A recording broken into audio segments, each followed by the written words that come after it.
안녕하십니까. 오늘도 좋은 날입니다.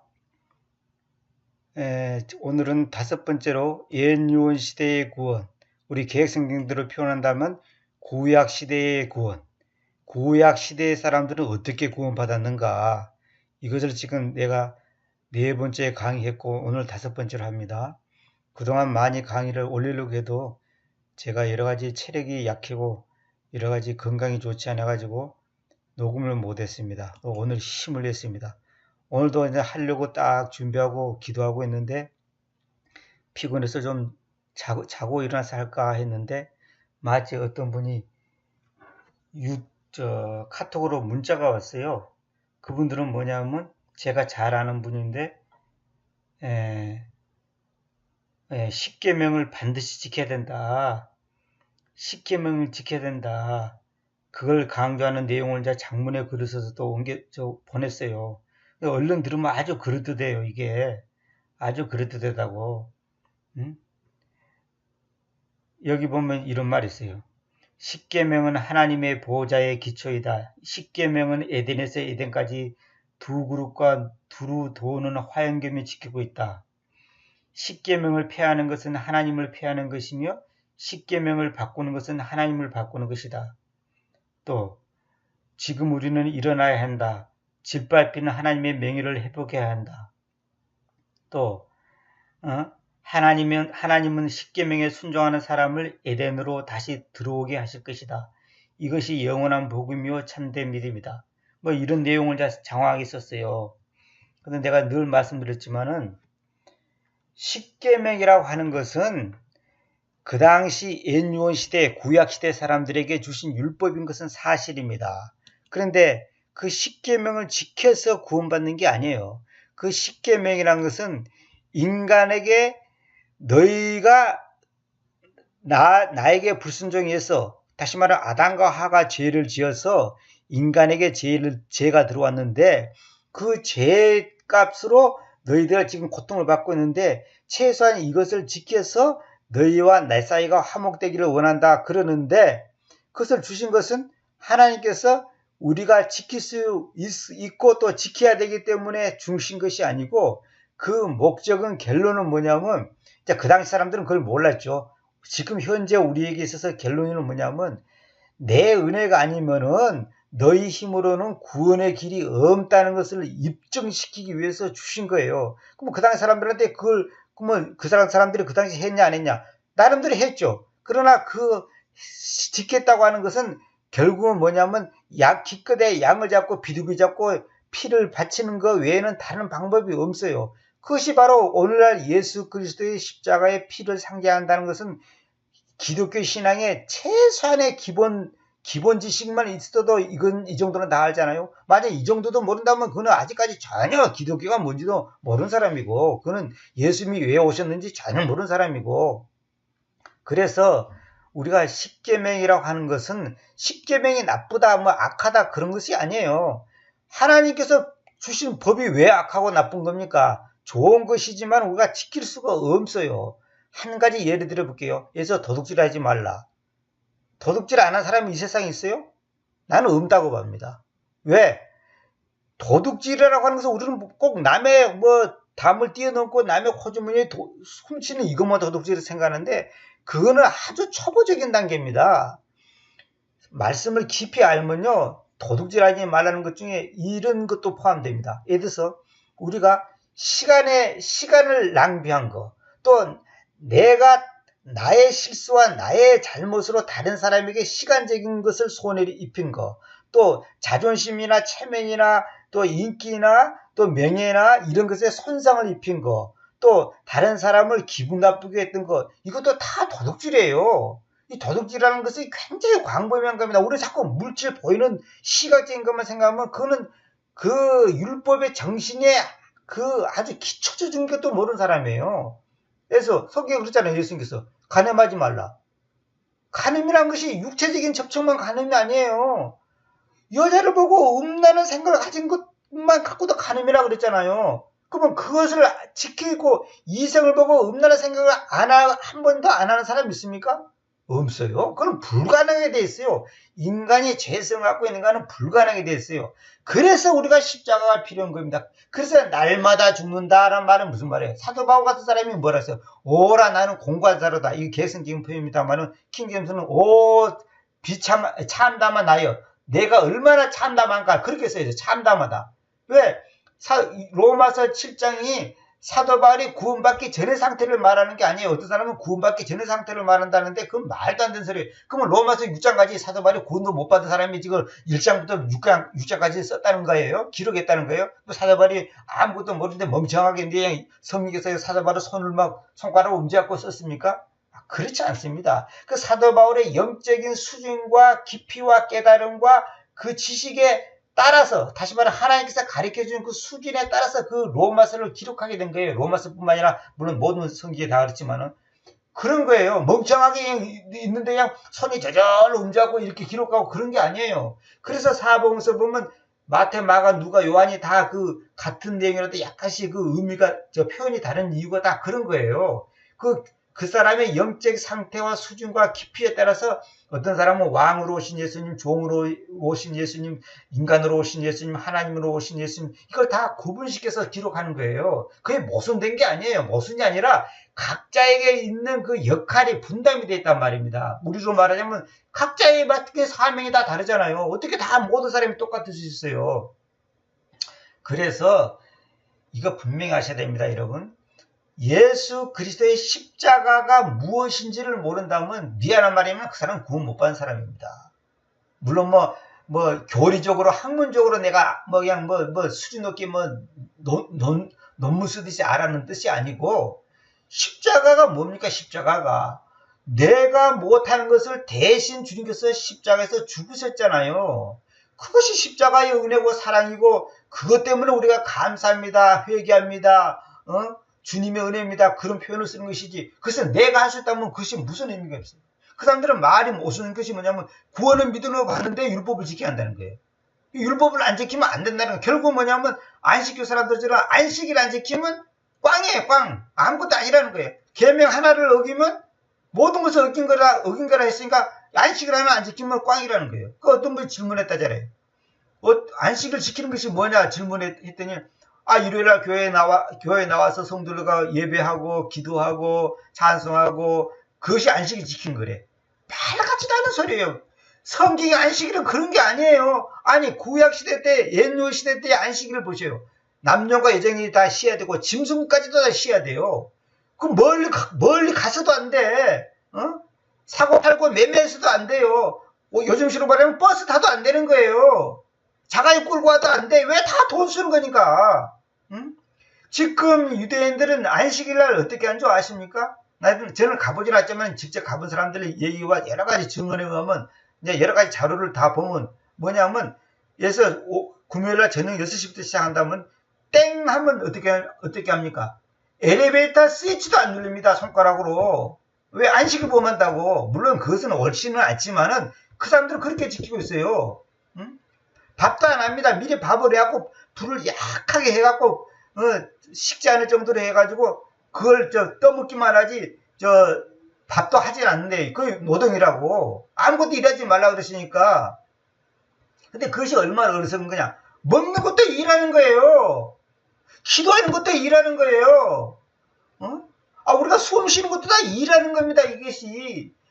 그러니까 유대인들이 안식일의 정신을 왜곡시켜갖고 그렇게 형식적인 것에 매여 있는 거나 오늘날 기독교인이라고 하는 사람들이 크리스천이라고 하는 사람들이 믿음으로 구원받는다 해놓고 십계명 지켜야 된다고 핏대를 세우는 거나 다를 바가 뭐 있냐 이거예요. 얼마나 어리석은 짓을 하는지 몰라요. 그래서 제가 이제 이 옛요시대의 구원 이걸 이제 마치면은 물론 다 하나의 말씀 다 연결됐기 때문에 중복되겠습니다만은 앞으로 이제 제가 그리스도의 십자가 크리스트님, 정확한 크리스트입니다. 크리스트님의 십자가와 믿음의 승리의 생활, 이런 식으로 제목을 정해갖고 제가 이제 강의를 하려고 합니다. 사도 바울이 날마다 죽는다는 말은 무슨 말이냐 아십니까? 자기가 날마다 죽는다는 말은 뭐냐면 십자가로 내 삶을, 내 생각, 내 관점, 내 계획, 내 목적, 내 물질, 내 시간, 내가 하는 모든 모든 것이 십자가 앞으로 가지고 간다는 거예요. 그래서 제가 앞으로 지금 강의하고 싶은 것 중에 하나가 옛날에 제가 강의했습니다만 주기도문 속에 숨겨진 그 뭐 사탄의 음모인가요? 뭐 그 왜곡된 말씀 그 강의를 제가 6번인가 7번인가 거쳐서 내가 했는데 제가 해놓고도 저도 모르겠어요. 몇 번 했는지. 그걸 제가 더 보완시켜고 내가 더 이제 길게 한번 강의하려고 지금 마음먹고 있습니다. 제가 하나님께서 요즘에 거기에 대해서 눈을 많이 열어주셔서. 그 주기도문도 마찬가지예요. 그 주기도문 속에가 있는 핵심이 뭡니까? 결국은 그것은 뭐냐면 하늘에 계신 우리 아버지로 딱 시작하잖아요. 우주에 계신 우리 아버지, 땅에 계신 우리 아버지, 별나라에 계신 우리 아버지가 아니라 하늘에, 그 하늘이라는 것이 뭐냐? 사도 바울에 가는 세 번째 하늘을 말하는 거예요. 그 세 번째 하늘에 계신 우리 아버지로 시작한다는 것이 뭐냐면 나라는 존재가 하늘에 있다는 거예요. 아니 아버지가 하늘에 있으면 자식도 하늘에 있어야지. 아버지가 하늘에 있는데 자식은 땅에 있으면 되겠습니까? 그건 무슨 말입니까? 우리의 품행이 하늘에 있다는 거예요. 그 빌립보스에 다 있잖아요. 우리의 품행이 하늘에 있다는 겁니다. 그러니까 이거는 이제 나중에 제가 말씀드리겠습니다만은 결론은 뭐냐면 우리가 하늘로 가려면 우리의 품행이, 우리의 생각이, 우리의 가치관이, 우리의 관점이 하늘에 있으려면 어떻게 해야 되겠어요? 죽어야 되는 거예요. 안 죽으면 절대로 하늘에 갈 수가 없는 거예요. 죽는다는 것이 뭐예요? 십자가에 내가 못 박히는 거예요. 어떻게? 나는 2000년에 안 살았는데 어떻게 못 박습니까? 갈라디아 2장 20절에 그리스도와 함께 내가 십자가에 못 박혀 있다 그래. 그리스도와 함께 내가 십자가에 못 박혀 있다 그래. 현재 수동입니다. 현재 수동. 못 박혀 있는 거예요. 그 십자가에 못 박혀 있는 그 사실을 믿음으로 받아들이고 아멘하고 그것을 내 것으로 접수를 해야 돼. 북한식 말로 전적으로 접수를 해야 돼. 그 아멘이라는 것이 그런 뜻이 아닙니까? 진실로 전적으로 접수한다. 접수했을 때 그것이 내게 실제화가 되는 거예요. 실제. 다시 말하면 이거예요. 마치 어떤 사람이 나한테 돈을 100만 원 보내겠습니다 했다 합시다. 그러면 내가 고맙습니다. 감사합니다. 이렇게 하면 그 접수가 되는 거예요. 그러면 그 사람이 은행에 보낼 건데 내가 보내겠습니다 했는데 내가 싫습니다 해버리면 어떻게 되겠어요? 그건 안 되는 거예요. 그 사람 내가 싫습니다 했는데 그 사람이 보내겠어요? 물론 뭐 날 생각해서 또 억지로도 보낼 수도 있겠지만 기본적으로는 내가 싫습니다. 거절합니다. 그러면 그거 안 되는 거예요. 그 받아들인다. 아멘. 접수하겠습니다. 예, 감사합니다. 그게 뭐야? 그게 아멘이에요. 그게 바로 믿음의 표현이에요. 믿음이라는 것이 뭐냐면 내가 항상 그죠. 아들의 믿음이라고 그랬죠. 아들의 믿음이란 뭐냐면 내 생각, 내 관점, 내 가치관, 내 어떤 판단이 아닌 하나님의 관점에서 하나님의 시각에서 인정되고 받아들여지는 그것이 바로 믿음이라는 거예요. 그래서 아들의 믿음이에요. 나의 믿음 속에는 그러면 나의 믿음 속에는 불순물이 끼어 있고 한마디로 잡것이 끼어 있어요. 나는 믿는다고 하지만은 그 속에는 나도 알지 못하는 어떤 그 거짓된 거, 위선적인 거, 가시적인 것이 있단 말입니다. 그러나 예수님의 믿음 속에는 그런 것이 없어요. 그래서 믿음은 금보다 귀하다. 믿음은 순수하다. 정결하다. 이런 것이 다 그런 뜻이에요. 자, 그거는 나중에 제가 이제 믿음에 대해서 이제 많이 말씀드렸고 또 이제 앞으로도 하겠지만은 하여튼 그 정도로 하고 어쨌거나 뭐냐면 여러분들이 이 옛요 시대의 구원 이것도 뭐냐면 결론은 뭐냐면 십자가로 연결되는 겁니다. 십자가에서 결론이 내려지는 거예요. 만약 그 사람들이 양 잡고 소 잡고 뭐 오리 잡고 뭐 비둘기 잡고 별짓 다 하더라도 만약에 지금도 예수님께서 십자가에서 안 돌아가셨다. 그러면 그 사람들은 구원은 없어요. 그러면 그 당시 사람들 죽은 사람은 어떠냐? 오실 예수 그리스도를 상징하는 의미로 그 예표적인 의미로 양을 잡고 비둘기를 잡아서 그 피를 흘린 거예요. 그것이 바로 믿음의 순종이에요. 오늘도 만약에 내가 믿습니다 해놓고 하는 짓거리, 하는 행동, 하는 사고방식, 가치관, 내 관점은 전혀 믿음에 관한 거 상관없는 신앙하고 상관없는 짓을 한다면 그 사람 입으로 100번 믿습니다 해도 가짜예요. 그건 아무 의미가 없는 거예요. 제가 여러 번 말씀드렸지만은 믿음으로 구원받는다는 것을 한문으로 뭐라 합니까? 이신칭이라고 했잖아요. 이신칭이. 믿음에 의해서 구원받는다. 이것은 이신칭인데 그것을 잘못 알아고 오늘 사람들은 뭐냐면 이지칭의를 하고 있어요. 믿음으로 구원받는다가 아니라 알므로 구원받는다. 내가 구원의 교리를 알면 구원받는 줄 알죠? 뭐 예수님이 십자가에 돌아가시고 뭐 나 위해서 피를 흘리시고 뭐 내가 예수님이 3일만 부활하시고 승천하시고 재림하시고 그거 안다고서 구원받는 게 아니에요. 진짜 믿음으로 구원받는 사람은 반드시 따라오는 게 뭔지 아십니까? 회개입니다. 아, 내가 죄인이구나. 내가 절대로 나 힘으로는 구원받을 수 없구나. 100% 나는 죄인이구나. 내 의지와 결심과 각오와 노력으로는 불가능하구나. 그래서 전적으로 하나님의 십자가의 그 복음의 사건이 아니면 나라는 존재는 구원의 길이 없구나를 진짜 인지하고, 인지한 사람의 특징이 뭐냐? 아, 내가 죄인이었구나. 나는 깨끗하게 산다고 생각했고 나는 굉장히 양심적으로 산다고 생각하는데 그게 아니구나. 근본적으로 나라는 존재는 구제불능인 존재구나. 이걸 철저히 인지를 해야 됩니다. 반드시 회개가 따르고 그 회개에 열매가 있어야 돼. 회개했다는 것을 또 열매를 증명해놔야지. 어떤 사람은 눈물 콧물을 흘렸는데 열매가 안 나타나. 그러면 그건 가짜 회개예요. 그거는 일종의 반성이지, 반성. 일종의 신세 타령. 아니, 일반 사람들도, 일반 사람 죄인들도, 자기 잘못에 있어서 눈물 콧물 흘리고, 잘못했다고 용서 빌고, 사람들한테, 부모한테, 또, 이웃의 사회 친구한테 용서를 구하잖아요. 그거는 회개가 아니에요. 그거는 개인과 개인의 어떤 화해 정도지, 우리가 말하는 회개는 하나님 앞에서의 나의 모습이에요. 친구 누구 뭐 그런 게 아니에요. 그래서 하나님 앞에서 진정한 회개하는 사람은 거기에 따른 열매가 나타나. 그 열매가 뭔지 아십니까? 회개라는 것은 돌이켜 가는 방향에서 완전히 돌이키는 거예요. 내 행동으로서 열매를 나타나야 돼. 그래서 성령 9가지 열매가 나타나는 거예요.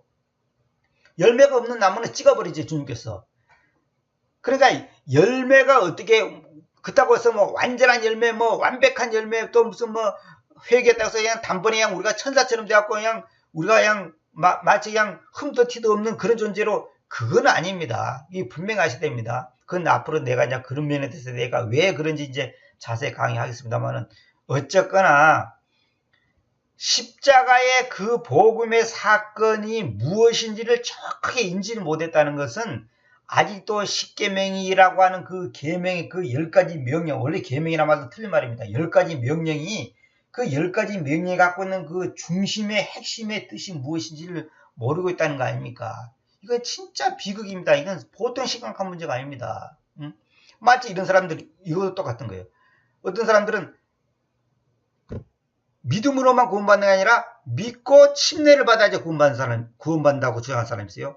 성경에 보면 그런 말이 있거든. 믿고 침례를 받았다라 그랬으니까. 그러니까 이 말을, 그럼 믿고 침례를 받아야 된다고 하는 말이나 안식을 지켜야지 구원받는다는 사람이나 다른 바가 없어요. 다 잘못된 거예요. 다 이단입니다. 전부 이단입니다. 분명히 아십시오. 그거는 전부 다 악한 겁니다. 그 사람이 아무리 인격적이고 뭐 품위가 훌륭하고 뭐 어쩌고 저쩌고 다 소용없는 얘기입니다. 마귀는요. 그래서 주님께서 뭐랬어요? 유대인들의 누룩을 조심하라 했잖아요. 누룩. 바리새인들의 누룩을 조심하라 그랬죠. 누룩이 뭐냐? 누룩이 또 정확한 표현이 아니라 그 발효균, 한문으로 우리 순수한 우리말로는 뜸씨예요. 뜸씨. 그 뭐냐면 소위 우리가 그저 빵 만들 때 부풀게 하는 거 있잖아요. 그걸 보고 말하는 겁니다. 뭐 소다니 뭐 이런 거 있잖아요. 근데 그것이 그 조그만 것이 들어오면 본질을 흐려버리고 본질을 변형시켜버려요. 그 형태를 바꿔버린 겁니다. 그러니까 사람들이 뭐냐면 어떤 사람 보면 너무너무 인격자고 사랑이 많고 남을 섬기고 돈을 쓰고 너무너무 훌륭해요. 그러니까 그냥 그 사람 입에서 나온 말은 그냥 다 옳은 줄 아는 거예요. 거기에 속는 거예요. 어떤 사람은 기도를 많이 하고 그냥 안수했더니 그냥 병자가 나왔고 무슨 기적이 일어나니까 그 사람 입에서 나오는 말은 다 옳은 줄 아는 거예요. 거기에 다 속는 거예요. 그렇지 않습니다. 여러분 잘 들으세요. 최근에 있던 성락교회 그 김아무개 목사 그 사건 SBS에 나온 거 보셨죠? 그 사람들 보세요. 맨날 귀신 쫓아낸다 그러고 마귀 쫓아낸다고 할아버지 귀신 쫓아내고 아버지 귀신 쫓아내고 무슨 뭐 물에 빠진 뭐 조카 귀신 쫓아낸다고 해갖고 뭐 기적이 일어났다고 어쩌다 병 고쳤다 난리 치더니 그 사람 하는 짓거리가 뭐예요 지금? 응? 그 열매를 봤을 때 그들이 결코 성령의 역사가 아니고 하나님의 인도하심이 아니라는 것을 입증하는 거예요. 내가 그들에게 배운 사람들의 교리를 제가 찾겨보고 또 많이 들었는데요. 거의 99% 다 거짓 교리입니다. 창조론부터 시작해서 뭐 이건 구원론까지 이거 말도 안 되는 소리라는 거예요. 근데 사람들이 듣도 못한 소리를 그릇듯하게 하면서 기적이 나타나니까 사람들이 껍벅 죽는 거예요. 하긴 저도 옛날에 다 그런 데다 속아 본 적이 있었죠. 바른 성경을 알고 나니까 그게 아니다 말입니다. 여러분 분명히 들으세요. 제 아무리 그럴듯한 설교라고 강의를 하더라도 성경 말씀 문자 하나하나에 귀를 기울이지 않는 것은 다 거짓된 가르침입니다. 원래 사람들이 뭐냐면 아무개 목사 아무개 누구 뭐 강의 은혜스럽다 하는데 보면 성경 말씀하고는 거리가 먼 소리라는 거예요. 기록된 문자를 우습게 생각하는 것은 전부 다 마귀한테 속는 겁니다. 히브리서에 있는 것처럼 기름 부음이 너에게 모든 것을 알려준다 그러니까 성령께서 기름 부으면 그냥 성경 말씀이 좀 잘못되고 왜곡되고 엉터리로 번역되어 있어도 상관없다 이렇게 주장하는 사람이 있는데 그거는 전부 마귀 소리입니다. 최근에도 그런 사람이 있었어요. 저한테 와서. 그건 전부 다 마귀 소리입니다. 그러면 그 사람이 예수님보다 더 훌륭한 사람이에요. 예수님도 기록된 구약 성경 옛요원에 기록된 그 말씀을 가지고 마귀와 싸워서 사탄을 물리쳤지 예수님께서 그냥 밑도 끝도 없는 소리를 해가지고 이렇게 하는 게 아니에요. 그렇지 않았어요. 오늘 또 서론이 너무 길었네요. 자, 5강 봅시다. 오늘은 사도행전 13장 38절부터 보겠습니다. 그러므로 남자들이며 형제들이여 이 사람을 통하여 죄들의 용서함이 여러분에게로 선포되었습니다. 죄들 복수로 되어 있죠. 죄 용서함 이렇게 하면 안 됩니다. 죄들 이거는 우리가 행위적인 죄를 말한 거죠. 죄들의 용서함이 여러분에게로 선포되었습니다. 이 사람을 통하여. 여기 보면 맨 이 사람들 있죠. 사람들. 그러니까 남자들이며 형제들 있죠. 근데 여기서 이 가짜 성경 NIV라든지 개혁 성경은 이 남자들이란 말 이 단어가 없습니다. 이 단어가 없어요. 삭제를 시켜버렸어요. 이게 왜 그런지 아십니까? 자, 형제들이라 그랬죠. 근데 여기서 형제들이라는 것이 뭐냐? 여기서 형제들이라는 것이 바로 뭐냐면 성인을 보고 말하는 성인. 그냥 어린애를 포함하는 건 아닙니다. 성인. 근데 남자들이란 말은 이게 남자란 말이 뭐냐면 성인을 가리킬 때 말합니다. 성인. 어린애는 포함되지 않는 겁니다. 이 남자들이란 말이 삭제되어 있어요. 자, 그 정도로 하고 39절에 보면 그리고 여러분 잘 보세요. 죄들의 용서함이 여러분에 선포되어 있는데 자, 그리고 그분에 의해서 그분이 누구예요? 예수 그리스도에 의해서 믿는 모두가 모든 것들로부터 잘 all things 그랬죠. 모든 것들로부터 곧 여기서 from 있죠. 그 다음에 여기 from 있죠. 이게 동격입니다. 곧 여러분이 모세의 법에 의해서는 공정해질 수 없었던 것들로부터 공정해져 있다는 것이 여러분에게로 알아집시오. 지금 제가 아까 그 서론에서 한 말이 지금 여기 나오는데 나 사실 이 구절이 여기 있다는 걸 생각지도 않고 나는 그냥 순서대로 강의를 하는데 놀랍게도 이게 딱 맞아떨어지네요. 아주 놀라웠네요. 모세의 법에 의해서는 공정해질 수 없었던 것들로부터 공정해져 있다는 것이 여러분에게 알아집시오. 잘 보세요. 그분에 의해서 예수님에 의해서 믿는 모두가 예수님에 의해서입니다. 모든 것들로부터 모든 것이 뭐냐? 여러분이 모세의 법에 의해서는 요 모세의 법이 뭡니까? 모세 오경 아닙니까? 십계명을 포함해서 모든 그 모세 오경을 말한 거 아닙니까? 소위 말하는 율법 아닙니까? 모세의 법에 의해서는 공정해질 수 없었다. 이 말은 뭐냐면 우리 개성에는 의롭게 될 수 없었다 이런데 의롭게가 아니라 justify는 내가 수십 번 수백 번 말했지만은 이거는 하나님의 의와 내 의가 이 수평이 이루어지는 겁니다. 똑같이 되는 거예요. 이게 저울을 할 때 저울의 공정한 저울이다 할 때 이 표현을 씁니다. justify란 말을 써요. 공정해질 수 없었던 것들로부터 공정해져 있다 이거예요. 누구에 의해서? 그분에 의해서. 그분이 누군데? 예수님. 예수님이 어떤 분인데? 십자가를 지신 분이에요. 그분이 지금도 십자가를 안 졌다. 십자가에서 안 돌아가셨다. 그러면 꽝이에요. 아무 소용이 없는 거예요. 놀라운 건 놀랍습니다. 모세의 법에 의해서는 공정해질 수 없었던 그러니까 모세 법을 지켜서는 결코 하나님의 의와 내 의가 똑같아질 수 없어요. 수평이 이루어질 수 없단 말입니다. 그러한 것들로부터 공정해져 있다는 거죠. 누구에 의해서? 그분에 의해서. 그분이 어떤 분이에요? 십자가에서 못 박혀 내 대신 죽임을 당하신 예수 그리스도단 말입니다. 자국하는 예수스 크리스트. 앞으로 제가 앞으로 계속 그렇게 하고 제가 성경 번역한 거는 그렇게 출판하려고 합니다. 예수스 크리스트. 자꾸 이 습관에 들어야 됩니다. 공개지어 있다는 것이 여러분에게로 알아주십시오. 여러분에게로 알아주십시오. 이 말은 뭐냐면, 여러분 똑바로 알아라. 제발 그걸 아시라 이 말이에요. 응? 모세의 법에 의해서는 공개일 수 없었다는 거죠. 이건 놀라운 얘기죠. 자, 히브리서 봅시다. 왜냐하면 그분께서 간증하시기를 님께서는 멜키세덱의 질서를 쫓아 영원히 직무자이십니다고 하시기 때문이다. 영원히 직무자 이 말이 뭐예요? 영원히 직무자라는 것은 우리 개성기는 제사장이죠. 영원한 제사장이야. 제사장이 뭐예요? 백성들이 자기 죄를 용서받기 위해서 양을 갖고 오고 비둘기를 갖고 와서 내가 이런 죄를 지었습니다. 대신 잡아서 피를 흘려주세요. 그러면 거기서 제사장이 무조건 그냥 한 가지 그 방식이 있어요. 그래서 목을 따서 피를 흘려서 그 제단에다 희생단에다 피를 뿌려가지고 이제 그 제사함을 받는 그 의식을 행하잖아요. 그래서 그 제사장을 갖다가 따는 데서는 뭐냐면 시중도른자라 그래. 미니스터라 그래. 미니스터. 우리 개성에는 전부 다 그냥 뭐 사역자 뭐 이렇게 했는데 그게 아니라 시중도른자. 시중도른자 니꼬로 제사장이에요. 다시 말하면 시중도른자 니꼬로 직무자예요. 직무란 말은 뭐냐면 그 제사장이란 말을 내가 안 쓰는 이유가 뭐냐면 그는 이교도적인 용어입니다. 그렇기 때문에 제가 안 쓰는데 그 직무자라는 것은 뭐냐면 그 사람이 하는 일이 뭐냐, 백성들이 일반 성도들이 갖고 오는 그 양이나 비둘기를 잡아서 피를 뿌리는 일을 대신해 주는 거예요. 그 아무나 하면 안 돼요. 근데 예수님께서는 여기 멜키세덱의 질서라는 것이 뭐냐면 이건 저 히브리서를 공부해야 하는데 이것이 이제 그 시편에 듣고 이제 연유원 성경에 다 있습니다만은 이제 멜키세덱에 대해서 설명하려면 이제 한참 걸립니다만은 일단 제가 넘어갈게요. 멜키세덱의 질서를 쫓아. 이게 결국은 이 멜키세덱이 예수님을 말하는 겁니다. 이거 이제 나중에 보면 알겠지만 이거 특별한 다른 게 아브라함이 멜키세덱에다 11조를 바쳤다 그랬잖아요. 그 멜키세덱이 예수님을 말하는 거예요. 질서를 쫓아 영원히 직무자이다 그래. 영원히 직무자.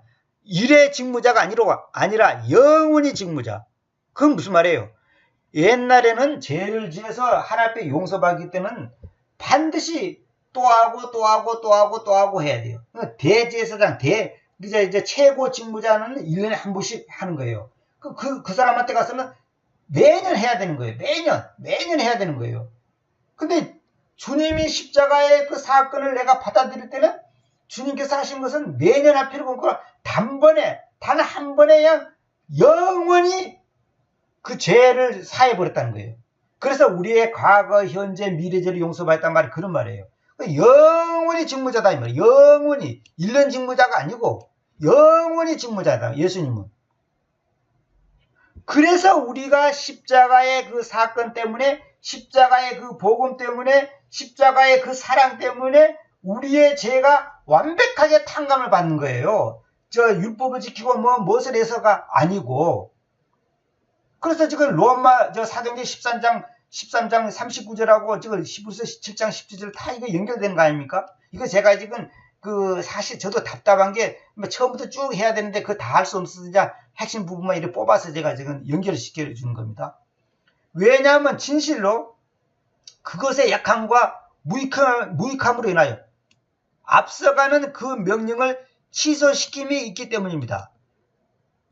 여기 그것이란 말이 뭔 말이에요? 율법을 말한 거 아닙니까? 소위 말해서 모세의 법을 말한 거 아닙니까? 모세의 법의 약함과 무익함으로 인하여 앞서가는 그 명령을 취소시킴이 있다. 이 말이 뭐예요? 이 구절을 개성계는 뭐라 되냐면 전에 있던 계명은 연약하고 무익함으로 폐하고 일어났죠.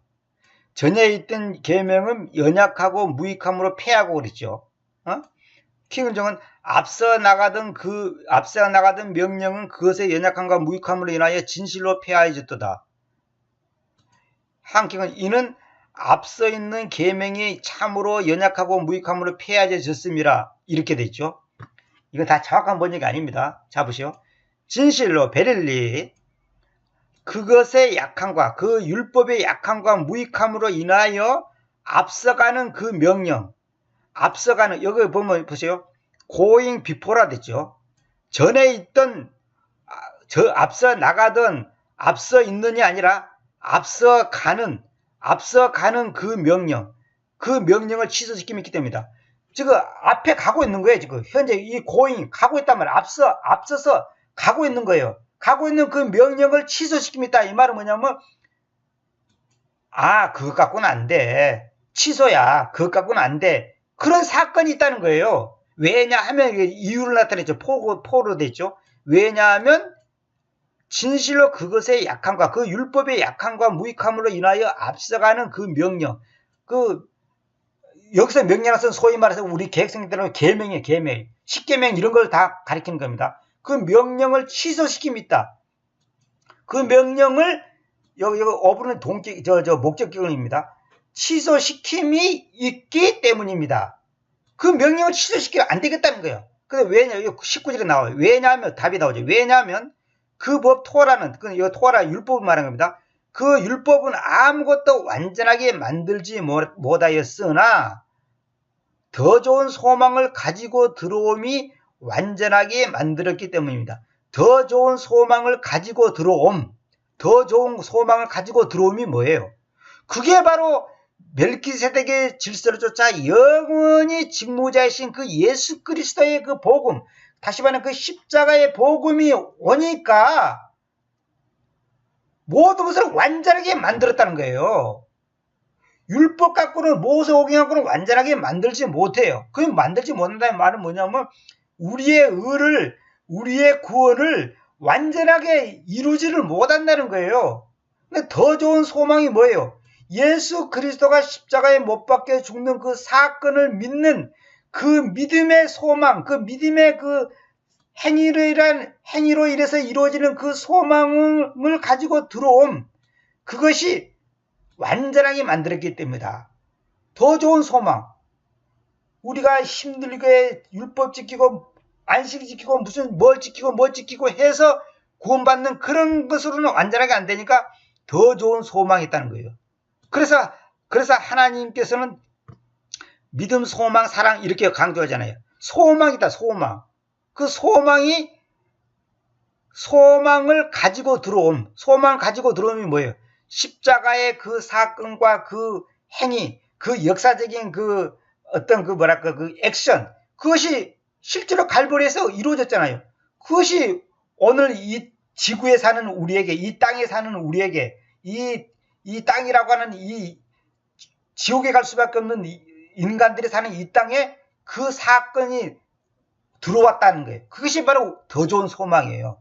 그 소망을 만들었기 때문에 보세요. 그 때문에 그 명령을 취소시킴이 있다는 거예요.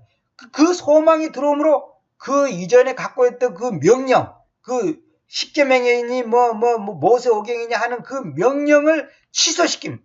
그건 안 돼. 취소. 안 돼. 그거 갖고는 안 돼. 이렇게 하는 거예요.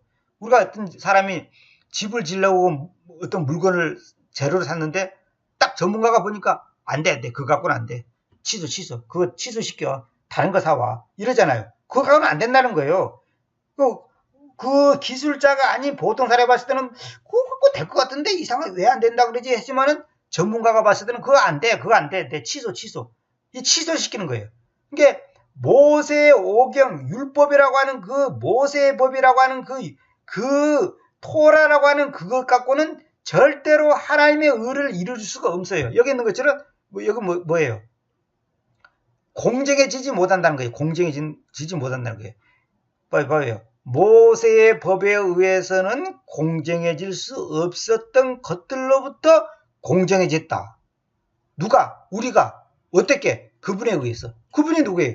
예수 그리스도. 예수 그리스도가 누구예요? 십자가에서 나를 대신해서 내 죄값을 치르신 그분. 그래서 대속 그런 거예요. 대속. 대신 값을 치렀다 해서 대속이라 그런 거예요. 구속이란 말도 뭐 틀렸다 뭐 나쁘다고 할 수는 없지만 그보다 정확한 말이 대속. 그 리디머라 그래요. 대속자 리디머라 그래요. 리디머. 대속하셨단 말이에요. 대속. 대신 속겠다는 거죠. 그래서 구원이 공짜고 그래서 은혜라는 것이지 내 행위가 0.1%라도 가미됐다면 그것이 무슨 은혜입니까? 조금 감사한 것뿐이지. 은혜라는 것은 100% 공짜일 때 쓰는 용어지 99%는 저쪽이고 1%는 나에게 그거는 은혜가 아니에요. 도움이지. 그냥 단지 도움이고 감사한 것이지. 근데 이게 참 지금 여기서 사도행전 13장하고 히브리서 7장 17절 18절 19절 한 이 정도만 지금 이게 뭔 말인지 이해해도 너무나 이거는 간단히 끝나는 뭐랄까 구원의 그 복음인데 이것을 이해를 못한다고 한다면 이건 큰일 나는 거죠. 더 좋은 소망이 있다 그랬잖아요. 더 좋은 소망을 가지고 들어온다 그러죠. 오늘 우리 시대에 가지고 들어왔단 말이에요. 그것이 완전하게 만들었기 때문이다. 그것에 의해서 우리가 하나님께로 가까이 다가갑니다. 그것에 의해서 그것이 뭐예요? 더 좋은 소망. 더 좋은 소망 그 사건을 가지고 들어오는 그 일에 의해서 우리가 하나님께로 가까이 다가간다는 거예요. 근데 여기 지금 오늘 문자로 온 사람들은 뭐냐면 율법을 통해서 하나님께 가까이 간다는 거예요. 여기 이 사람들이 이런 말을 써놨어요. 예수님은 마지막 피 한 방울 흘리실 때까지 하나님의 율법은 거룩하고 선하고 의롭다는 것을 입증하셨다. 하나님의 법이 정다는 것을 온몸으로 선하는 것이다. 하나님의 법이 당연히 거룩하고 선하고 의롭지. 그러면 하나님의 법이 나쁜 법입니까? 당연하지. 그러나 그걸 우리가 지킬 수가 없기 때문에 예수께서 십자가에 죽었지. 그걸 지킬 수가 있으면 예수님이 왜 오셨어요? 못 지키니까 오신 것이지. 예수님께서 부활하신 목적도 믿는 자가 하나님의 법을 지켜 행하는 의인이 되게 하시는 것이다. 부활하신 목적도 믿는 자가 하나님의 법을 지켜 행하는 의인이 되게 하려고 예수님께서 부활하셨다는 거예요. 그건 말도 안 된 소리예요. 응? 이거 처음부터 이거 잘못된 말입니다. 그리고 뭐 루시퍼가 하늘에서 반역을 일으킨 것은 율법을 왜곡시켜 반역해가지고 하나의 율법이 불공평하고 지킬 수 없는 법이고 우리를 종노릇 한다고 말했다는 거예요. 그래서 그는 교묘한 속임수로 3분의 1의 천사를 미우시켜 하나의 보좌에 도전했다. 그리고 이제 지금 원래도 율법을 지킬 수가 없고 지킬 필요가 없다고 하는 사람들은 이게 루시퍼한테 지금 속고 있다고 하는 그런 식으로 지금 글을 써놨어요. 이건 뭘 몰라도 한참 모르는 소리입니다. 아니 루시퍼가 타락할 때 율법이 있었어요? 아니 루시퍼가 타락할 때 율법이 있었냐고. 모세오경이 있었냐고. 그 당시에는 인간도 없었는데 무슨 율법을 지키고 말고 하고 뭐가 있어요. 그 당시에 루시퍼하고 율법하고 뭔 상관이 있어요 지금. 응? 루시퍼는 하나님과 동격이 되고자 하는 그 교만한 마음 때문에 그 욕심 때문에 그 루시퍼가 하나님을 반역한 거예요. 율법을 지켜야 되겠다. 율법을 지키지 말라고 하니까 아니야. 율법은 율법을 지키라 그러니까 율법을 지켜야 돼. 지킬 수가 없어. 그래서 거기에 반역했고 반발해서 타락하고 그런 게 아니에요. 그 당시 율법도 없었는데 무슨 율법 얘기가 왜 나옵니까? 하여튼 그건 그렇고 참 한심해 진짜. 자, 히브리서 여기만 읽고 이제 이번 강의는 마칠게요. 너무 길게 하면 이제 사람들이 힘들어하니까. 왜냐하면 그 법 토라는 이거 제가 왜 지금 더 로를 갖다가 율법이라지 않고 이제 이렇게 장했냐면 이걸 전부 율법이라 그러면 안 됩니다. 왜냐하면 성경의 로가 율법, 우리가 소위 말하는 모세오경을 말하는 것도 있고 그냥 일반적인 법을 말하는 것도 있기 때문에 그 구분이 안 돼 있어요. 그렇기 때문에 제가 이제 문맥상 이 모세오경을 가르칠 때는 이 토라라는 말이 모세오경을 가리키는 거거든요. 그래서 제가 이제 이태리절에 넣는 겁니다. 그 법 토라는 오려는 선한 것들의 그림자를 가지고 있으면서도 보시오. 오려는 선한 것들의 그림자라고 그랬잖아요. 그림자. 그게 바로 뭐냐? 오려는 선한 것이 뭐예요? 더 좋은 소망이에요. 더 좋은 소망을 가지고 들어오는 거예요. 더 좋은 소망이 뭐냐? 우리의 행위적인 걸로 인해서 구원의 길을 완성시키는 것이 아니라 예수 그리스도 십자가의 그 사건을 믿음으로 받아들일 때에 구원이 주어진다고 하는 값없는 그 은혜, 그 십자가의 그 사랑, 그것이 바로 오르는 선한 것들의 그림자. 앞으로 미래 오르는 선한 것들의 그림자를 가지고 있다 이렇게 했잖아요. 율법이. 율법은 그 그림자라니까요. 그것들은 바로 그 형상을 가지고 있잖아요. 바로 그 형상을 가지고 있지 못한다 이 말은 뭐냐? 그 실체는 가지고 있지 못한다는 거죠. 그림자지. 실체가 누구예요? 예수 그리스도. 예수 그리스도의 십자가. 그 그림자는 뭐냐? 양 잡고 비둘기 잡고 소 잡고 하는 그런 피를 흘리는 것이에요. 그런 그림자라니까 그림자. 그들이 보세요. 그들이 해마다 계속적으로 바친 저 희생물들로는 결코 거기에까지 오는 자들을 완전하게 만들 수 없기 때문입니다. 보세요. 해마다 계속적으로 바친 저 희생물들로는 결코 거기까지 오는 자들은 뭐예요? 의롭게 되려고 구원을 완성시키려고 오는 그런 자들을 완전하게 만들 수 없다는 거예요. 해마다 계속적으로 바친다 이게. 그래서 주님께서는 뭐였어요? 보죠. 히브리서 7장 10절에 멜기세덱의 질서를 쫓아 영원히 직무자라고 했죠. 영원히 직무자. 그게 해마다 계속적으로 바칠 필요가 없는 거예요, 이제는. 앞으로는. 그러니까 우리는 해마다 양 잡고 비둘기 잡고 다 해야 돼요. 근데 예수님의 십자가 사건 때문에 영원히 직무자로서 예수님께서 일을 하셨단 말이에요. 단번에 죽으셔서 단 한 번에 죽으셔가지고 단번에 우리 죄를 그냥 사해버린 거예요. 단 한 번에 이례적으로. 그래서 영원히 직무자인 거예요. 도장 한번 찍으면 끝나는 거예요. 근데 율법 시대 때는 그것이 아닌 거예요.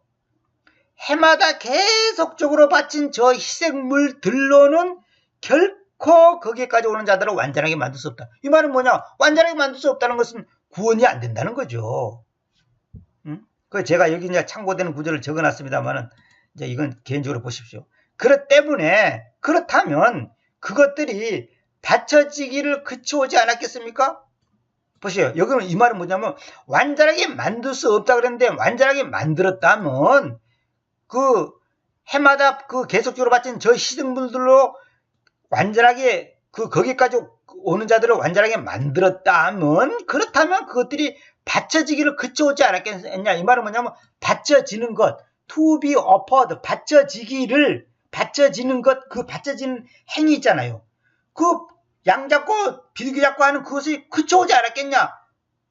더 이상 받칠 필요가 없지 않았겠냐. 근데 그건 안 됐다는 거죠. 그 까닭은 한 차례 청정해진 경배자들은 더 이상 죄들에 대한 양심을 가지고 오지 않았을 것이기 때문입니다. 그 까닭은 한 차례 깨끗해진 청정해진 경배자들은 더 이상 죄들에 대한 양심을 가지고 오지 않았을 것이기 때문입니다. 이 말은 뭐냐면 한번 바쳐가지고 우리가 완전하게 됐다면 죄를 진다고 또 양심이 괴롭고 무슨 그냥 또 어쩔까 저쩔까 지옥 가면 어쩔까 이런 것을 이런 양심을 가지고 오지 않았을 것이기 때문이라는 거죠. 그 해마다 바쳐진 그 희생물들로 완전하게 됐다면 바쳐지는 것이 끝나지 않았겠냐. 더 이상 바칠 필요가 없지 않았겠냐. 왜냐? 그 까닭은 한 차례 단 한 번에 청정해진 경배자들은 더 이상은 죄들에 대한 양심, 우리 행위 속에 있는 죄죠. 행위에 대한 그 죄에 대한 양심을 가지고 오지 않았다. 이 말은 뭐냐면 더 이상 그 죄책감을 느끼지 않았을 거 아니냐 이 말이에요. 그러나 보세요. 3절로 그러나 저 희생물들이 뭐예요?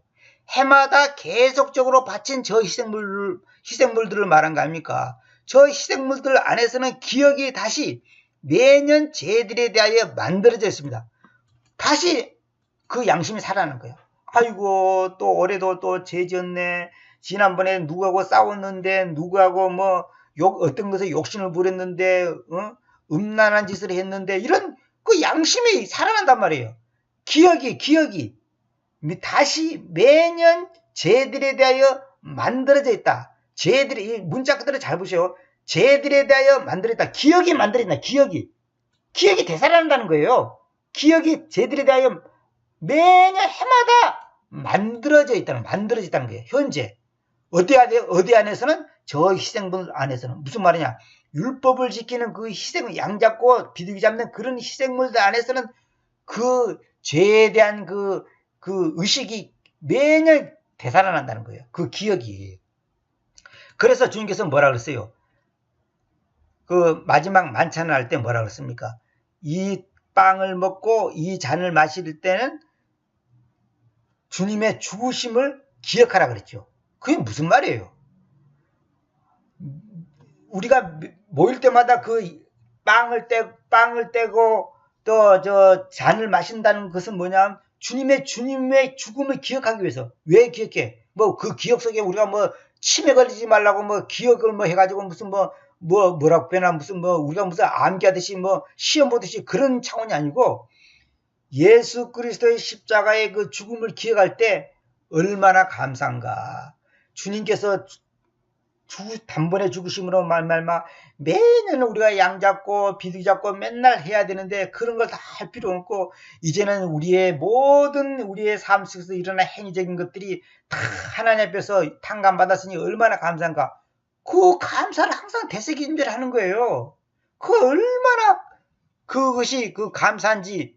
그럴 때마다 우리가 우리 자신을 더 낮추고 우리가 교만해질 수가 없고 내 의와 내 행위로는 절대로 하나님의 의와 동등하게 공정해질 수 없다는 그 사실 앞에 우리가 낮아질 수밖에 없고 겸손해질 수밖에 없다 이거 아닙니까? 4절을 봅시다. 왜냐하면 그것은 가능하지 않다. 보세요. 왜냐하면 거세하지 아니한 수소들과 염소들의 피가 거세하지 아니한 염소들과 염소들의 피가 죄들을 제거하여야 한다는 것은 가능하지 않기 때문입니다. 보시오. 그런 짐승들의 피가 죄들을 제거하여야 한다. 여기 슈드 있죠, 슈드. 이 슈드가 다른 그 영어 성경 NIV라든지 다른 성경은 슈드가 없어요. 죄들을 제거하는 것은 가능하지 않다 이렇게 되어 있거든. 그게 아니라 죄들을 제거하여야 한다는 것은 가능하지 않다는 거죠. 다시 말하면 3절 봅시다. 그러나 저 희생물들 안에서는 기억이 다시 매년 죄들에 대하여 만들어져 있습니다. 다시 말하면 그 희생물들로 갖고는 매년 죄가 생각나가지고 아이고 또 올해도 잘못했네, 또 양 잡아야 되겠네, 소 잡아야 되겠네, 염소 잡아야 되겠네, 비둘기 잡아야 되겠네 한단 말이에요. 그런데 왜 그러냐? 왜냐하면 답이 딱 나오잖아요. 거세하지 아니한 수소들과 염소들의 피가 죄들을 제거하여야 한다는 것은 가능하지 않기 때문입니다. 죄들을 제거하여야 한다. 슈도 마땅히 제거해야 한다는 거죠. 그것은 가능하지 않다는 거죠. 불가능하다는 거죠. 여기서 impossible라는 말을 쓰지 않고 is not possible 썼죠. 이건 굉장히 다른 의미가 있습니다. is not이라는 것은 굉장히 부정적인 강한 부정이 가장 부정. 아니다는 거죠. impossible라는 말이 나와서 내가 말하는데 impossible란 말이 무슨 말이냐면 I am passible이 줄여서 impossible이 된 겁니다. I am passible이. 나는 가능하다. I am passible은 나는 가능하다 그 말이잖아요. 나는 가능하다는 것은 사실은 불가능하다는 거예요. 이건 세상 언어에서도 그렇게 강조하잖아요. 우리가 가능하다가 나는 가능해, 나는 할 수 있어 있잖아요. I can do 그랬잖아요. 그거 다 엉터리예요. 그건 인본주의의 마인드예요. 우리는 가능한 게 아무것도 없어요. 인간은 이것뿐만 아니라 모든 것이 내가 오늘 부산을 간다. 걱정하지 마. 부산 잘 갔다 올게. 누구 마음대로 잘 갔다 와. 누구 마음대로 자기가 부산을 안전하게 100% 갔다 온다는 보장 있습니까? 보장 없어요. 가다가 죽을는지 오다가 죽을는지 가다가 뒤집어질는지 오다가 뒤집어질는지 아무도 몰라요. 가능한 게 없어요. 우리 인간은. 나는 80세까지는 걱정 없다고 또 어떤 사람 저보고 그래요. 80세까지 걱정 없다는 보장이 어디가 있어요. 80세까지 자기가 산대. 걱정 없이 산대. 그것도 왔다 한심한 것이 불신자 그 무슨 저 무당한테 물어봤고 그랬다는 거예요. 어처구니가 없는 거예요. 어처구니가 없는. 의사가 말해서 아저씨는 건강합니다. 지금 나이가 지금 실제는 60인데 실제의 나이로는 지금 40대입니다. 그러니까 좋다고는 그 사람들 며칠 못 가서 죽어버려요. 그런 사람 많아요. 또 반대로 의사가 당신은 지금 길어야 6개월밖에 못 살면 되는데 실제로는 80세까지 90세까지 사는 사람 많아요. 절대로 우리는 알 수 없는 겁니다. 큰 소리 칠 수 없습니다. impossible, 불가능하다는 말은 나는 가능하다는 거예요. 나는 가능하다고 말하는 그 순간 그건 불가능한 거예요. 우리는 그 어떤 것도 가능한 게 없어요. 응? 오늘 아침에 밥 먹은 것이 소화시킨다는 보장 있습니까?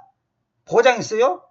밥 먹다가 심장마비로 죽은 사람들 얼마나 많은데 절대로 우리는 큰 소리 칠 수 없습니다. 수소들과 염소들의 피가 죄들을 제거해야 한다는 것은 가능하지 않기 때문입니다. 슈도, 이거 킹제임스만이 이 슈도가 있어. 다른 성경에는 이 슈도가 없어요. 찾아보니까. 이러므로 그분께서 세상 안으로 오실 때에 그분께서 말씀하십니다.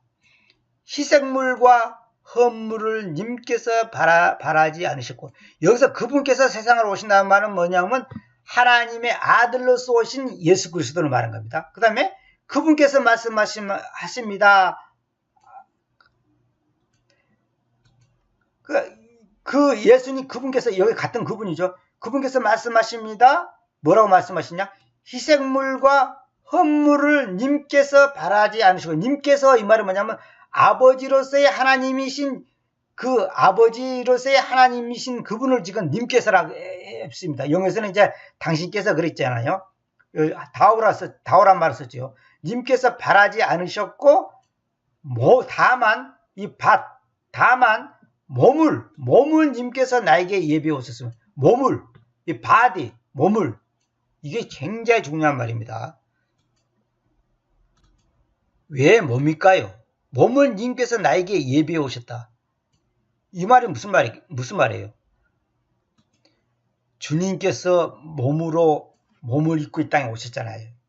그 몸이 어린 양, 염소들, 수소들, 비둘기 이런 것을 그런 것의 그림자로서 있는 그런 것이 실체가 예수님의 몸이잖아요. 그러니까 주님께서 몸을 입고 이 땅에 오셔서 그 몸이 우리를 대신해서 죽으셨기 때문에, 피를 흘리셨기 때문에, 왜? 죄값은 피이기 때문에, 피 흘림이 없으면 제사함이라는 것이 없기 때문에, 죄값은 죽음이기 때문에 그 죽음을 면하려면 피를 흘려야 된단 말입니다. 그렇기 때문에 그 피를 흘려야 되는 거라면 천상 육체라고 하는 몸이 있어야 된단 말이에요. 그 몸이 죽어야 되는 거예요. 영체가 아니단 말이에요. 진짜 예수님은 진짜 우리와 같은 몸이단 말이에요. 그 몸을 예비해 오셨다는 거죠. 왜? 우리를 구원시키기 위해서. 즉 태우는 헌물들과 죄로 인한 희생물들 안에서는 그 안에서는 희생물들로는 그러면 안 돼요. 희생물들로는 그렇게 표현하지 마세요. 태우는 헌물들과 죄로 인한 희생물들 안에서는 님께서 아무 유쾌함도 가지신 적이 없습니다. 다시 말하면 짐승들 잡은 그런 걸로는 하나님께서 아무 유쾌함도 가신 적이 없다는 거예요. 진짜로 정말 내 마음을 흡족하게 하구나. 너희들이 진짜로 너희들의 제사함을 위해서 이렇게 하구나. 그것을 흡족하게 한 적이 한 번도 없었다는 거예요. 예수 그리스도가 몸을 입고 이 땅에 오셔서 죽으실 때만이 아버지께서 기뻐하신 거예요. 그거 외에는 율법 시대 때, 옛유언 시대 때 했던 그런 행위적인 걸로는 절대로 아무 유쾌함도 가지신 적이 없다. 현재 완료로 썼잖아요. 한 번도 그런 것을 가진 적이 없다는 거예요. 태우는 헌물들과 죄로 인한 희생물들 안에서는. 그러니까 태우는 헌물들과 죄로 인한 희생물들 안에서는 여기 sacrifice 이것은 여기 이탈리아로 되어 있죠. 이거는 헬라어가 없어요. 근데 이제 킹지 역자들이 뭐냐면 이것이 바로 이것을 말한다는 것을 지금 의미하는 겁니다. 태우는 헌물들이 결국 뭐냐면 죄로 인한 희생물들을 말한다는 거예요. 태우는 헛물들이 바로 죄로 인한 희생물들을 말한 겁니다. 죄로 인한 희생물들 안에서는 님께서 아무 유쾌함도 가지신 적이 없다. 결론은 뭐냐? 하나님을 만족시키지 못했다는 거 아닙니까? 다시 말하면 완전한 구원을 가지고 올 수 없다는 거 아닙니까? 위에 있는 것처럼 여기 뭡니까? 히브리서 7장 19절에 있는 것처럼 그 율법은 토라는 아무것도 완전하게 만들지 못할으나 더 좋은 소망을 가지고 들어온 이것이 뭐예요? 주님께서 몸을 가지고 이 땅에 오신 사건, 그것이 완전하게 만들었기 때문입니다. 그것에 의해서 우리가 하나님께로 가까이 나아갑니다. 이거 아닙니까? 완전하게 만든 적이 없어요. 오늘 강의의 결론은 뭐냐면, 인간이 자기의 죄사함을 얻기 위해서 양 잡고 염소 잡고 비둘기 잡고 하는 그런 사건들로는 하나님 앞에 하나님의 의와 나의 의가 공정해지게, 이 수평을 이루게 할 수가 없다는 거예요. 다시 말하면 완전한 구원을 이룰 수가 없다는 것을 말한 겁니다. 그걸 지금 얘기하는 겁니다. 그래서 몸을 님께서 나에게 예비해 오셨다. 결국 뭐냐? 주님께서는 당신의 몸이 이 땅에 오셔서 그 몸이 양, 염소, 소, 비둘기 이런 것을 대신해서 완벽하게 그런 모형을 쫓던 그런 것을 다 치워버리고 그런 것을 갖다가 제거시켜버리고 그거 없애버리고 여기 표현대로 뭐냐면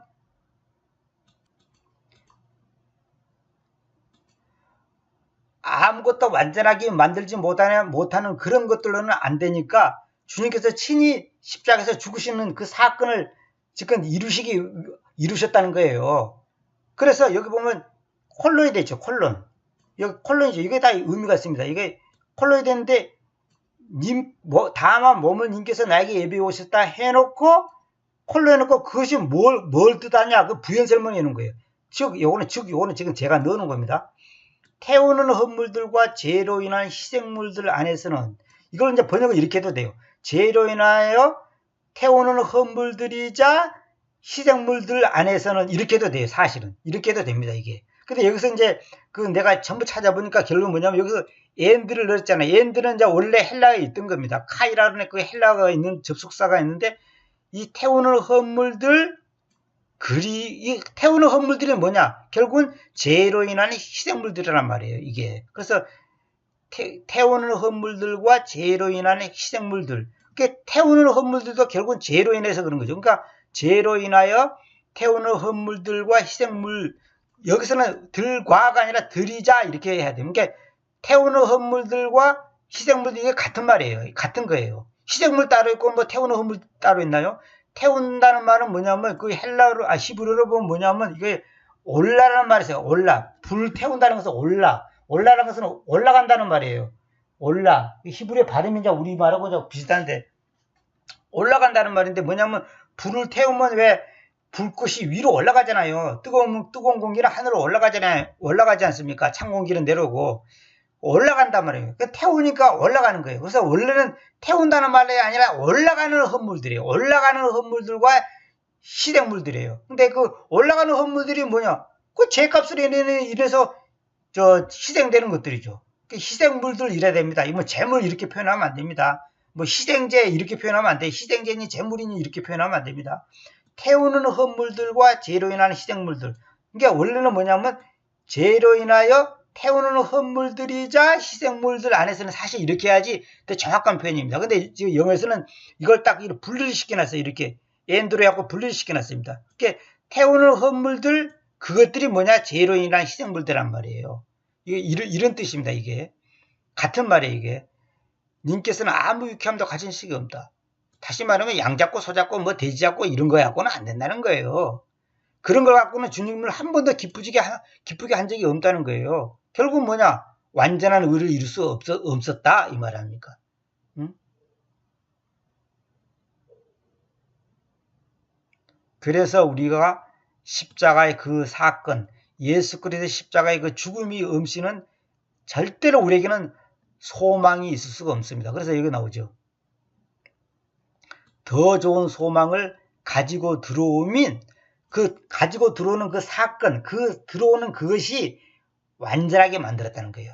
율법으로는 할 수 없던 것을 더 좋은 소망이 뭐예요? 예수 그리스도가 몸을 가지고 이 땅에 오셔서 우리를 대신해서 죽으시는 그 사건, 그것이 바로 우리에게는 더 좋은 소망이죠. 그 사건이 없었다면, 그런 일이 우리에게 들어오지 않았다면 우리는 희망이 없고 우리에게는 소망이 없어요. 절망밖에 없는 겁니다. 그러니까 율법을 자꾸 지켜야지 구원을 이루겠다고 하는 그것은 정말 잘못된 거예요. 어떤 사람은 그래요. 구원은 믿음으로 받지만은 율법을 지키면 더 좋습니다. 그러니까 아주 그럴듯해요. 그러니까 율법을 지킬 수가 없다니까요. 그거 참 답답하다니까. 율법을 지킬 수가 없다니까요, 우리가. 아까도 얘기했죠. 자, 에서 간음하지 말라. 간음하지 말라. 이걸 지킬 수 있는 사람이 이 지구상에 있는 줄 아십니까? 이 시범 데려가 보세요. 없어요. 도둑질하지 말라. 그걸 지킬 수 있어요? 나는 도둑질 한 번도 안 했다. 웃기는 소리지 마시오. 도둑질이라는 말은 나중에 내가 이제 주기도문 강의 때 그걸 얘기를 하려고 지금 생각하고 있는데, 도둑질하지 말라는 말을 여러분들이 지금 너무 이 단편적으로 생각하는 거예요. 우리가요, 예를 들어서요, 교통법규 하나 어긴 것도 다 도둑질이에요. 그게 사실은. 왜? 교통법규 어기시면 벌금 내야죠. 법을 어기시면 벌금 내야죠. 실 한번 위반하시면 벌금 내야죠. 벌금 안 내고 그냥 가잖아요. 그거 다 도둑질하는 거예요. 나라 또 훔치는 거예요. 지금 그래서 벌금을 3만원 내야 되는데 3만원 안 내고 있잖아요. 그거 다 도둑질하는 거예요. 그거. 도둑질이 별건 줄 아세요? 응? 남의 마음을 아프게 한 것도 다 도둑질하는 거고, 우리가 하다못해 부모에게 불효한 것도 다 도둑질하는 거예요. 부모를 공개하는 사람이 이 지구상에 있습니까? 데려가 한번 와보세요. 부모를 공개하는지. 공개하는 단어가 이게 보통 단어인 줄 아십니까? 부모 말에는 100% 순종해야 돼요. 그런 게 어디가 있어요? 그렇게 하는 사람이 어디가 있어요? 율법은 지킬 수가 없다니까요. 그 지킬 수 없는 걸 왜 만들었냐? 우리에게 예수 그리스도가 아니면 안 된다고 하는 사실을 입증시켜주는 거예요. 로마서에 나있잖아요. 율법은 우리가 죄인이라는 것을 더 드러나게 하는 것밖에 안 되는 거예요. 그게 참 답답한 소리를 한다니까요. 오늘은 이 정도만 하고 마치겠습니다. 이 간단히 하려는 것도 1시간이 가버렸네. 다음 시간에 갈라디아 2장 16절부터 또 말씀드리도록 하겠습니다. 감사합니다.